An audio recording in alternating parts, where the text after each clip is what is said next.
Hi guys, welcome to day 5 of the Tenor Sax series on Band Potato. And today we're learning our first little jam called Hot Cross Buns, which actually is pretty simple and only contains 3 notes, E, D, and C, which I will show you right now. So I'm gonna use my knee. So E contains fingers 1, 2, 3, 4, and 5, which is E. D actually is 1, 2, 3, 4, 5, and 6. And C is actually just your middle finger right here, right on your second finger.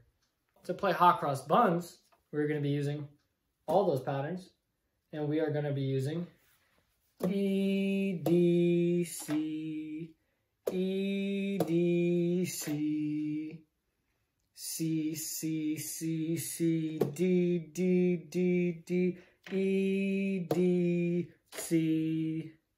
Hopefully that close-up made it easier. This is how it sounds.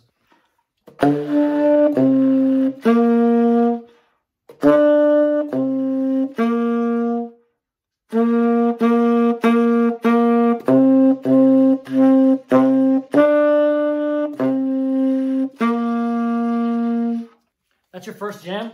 That's your first song, Hot Cross Buns. Just make sure you have your fingers in the right place. You're not misclicking any notes, and you should have it down. And you'll have your first song making you want to play even more. All right, thank you guys so much. Have a good one.